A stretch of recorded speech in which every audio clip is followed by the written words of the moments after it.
ధన్తెరస్ ధన త్రయోదశి వచ్చిందంటే చాలా మంది బంగారమో వెండి కొనుగోలు చేసేందుకు ఎగబడతారు. ఈసారి ఈ ట్రెండ్ ను ఆర్బీఐ కూడా అనుసరించింది.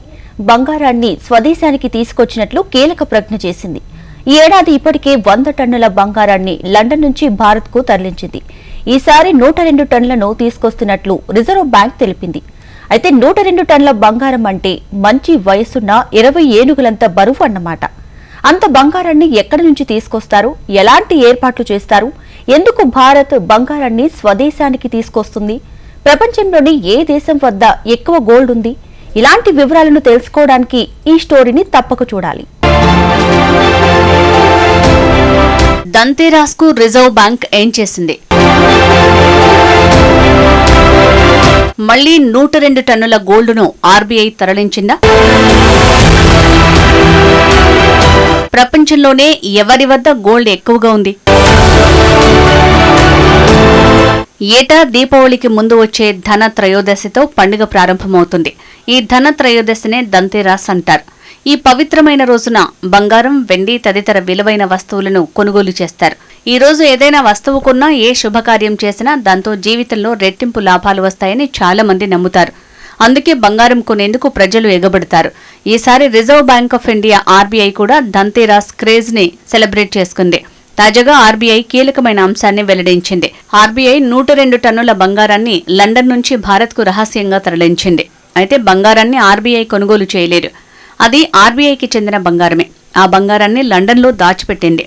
కానీ అంత బంగారాన్ని ఆర్బీఐ ఎలా తీసుకొచ్చింది? ఒకసారి ఊహించండి. అదేమీ తక్కువ కాదు, 102 టన్నుల ఖనిజం. ఈ బరువు సింపుల్ గా చెప్పాలంటే 20 భారీ ఏనుగులంతా ఉంటుంది. అది కూడా వేల కిలోమీటర్ల నుంచి తీసుకురావడం అంటే ఎంత క్లిష్టమైందో ఊహించుకోండి. అంత బరువున్న బంగారాన్ని ఆర్బీఐ దేశానికి ఎలా తీసుకొచ్చింది? సహజంగా ఈ బంగారాన్ని ఎలా తరలించాలన్న విషయాన్ని ఆర్బీఐ బయటికి చెప్పలేదు. కానీ దీనికోసం ప్రత్యేకమైన విమానాలను, పటిష్టమైన భద్రతను మోహరించారు.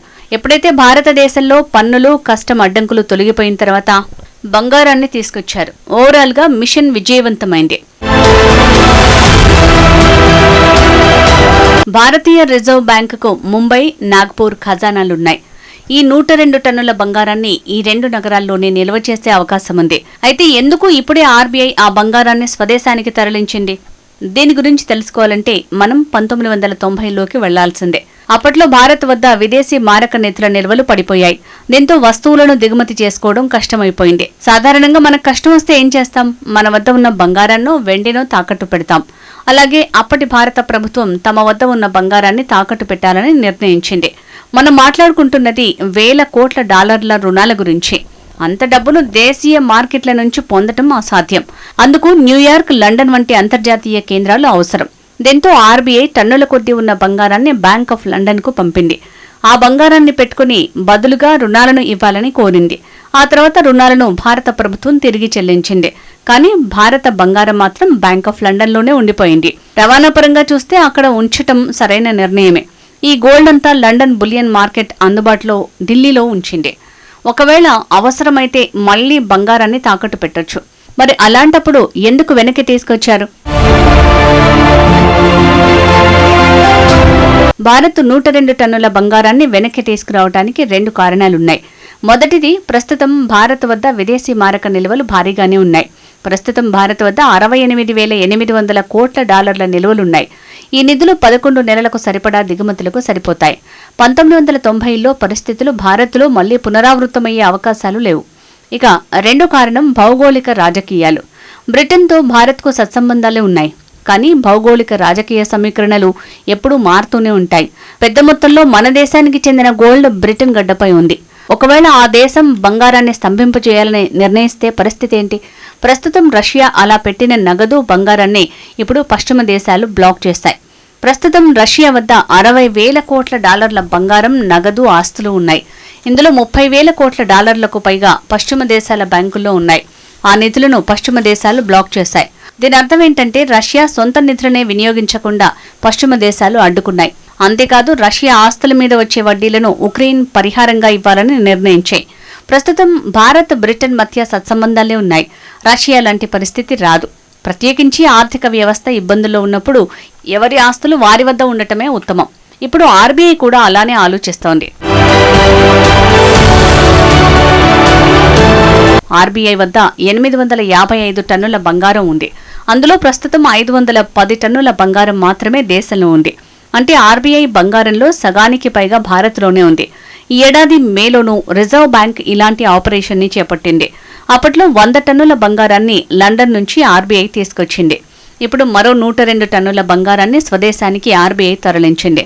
భవిష్యత్తులో మరింత బంగారాన్ని తీసుకొచ్చే అవకాశం ఉంది. విదేశాల్లో నిల్వ ఉన్న బంగారాన్ని తీసుకొచ్చేందుకు ప్రభుత్వం ఆపరేషన్లకు సిద్ధమైనట్టు నివేదికలు చెబుతున్నాయి. కానీ ఈ ఏడాది మాత్రం కాదు. అయితే ఈ బంగారాన్ని తీసుకురావడంతో భారత్ సరిపెట్టలేదు.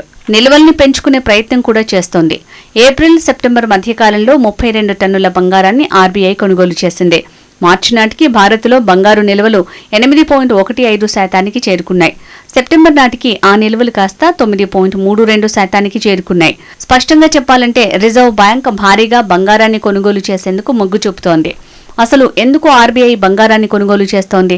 ఎందుకంటే బంగారం భద్రమైన ఆస్తి. అంటే ఉన్నట్టుండి రేటు తగ్గిపోవటం అనే సమస్య ఉండదు.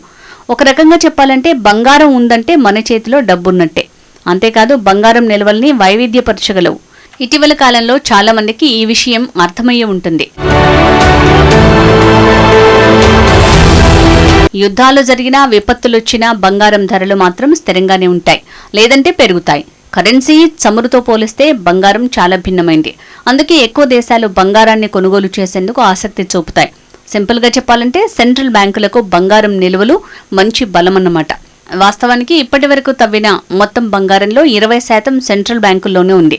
అమెరికా వద్ద 8,133 టన్నులు, జర్మనీ వద్ద 3,351 టన్నులు, ఇటలీ వద్ద 2,451 టన్నులు, ఫ్రాన్స్ వద్ద 2,436 టన్నుల బంగారం నిల్వలున్నాయి. అయితే వారందరికంటే ఎవరి వద్ద ఎక్కువగా బంగారం ఉందో తెలుసా?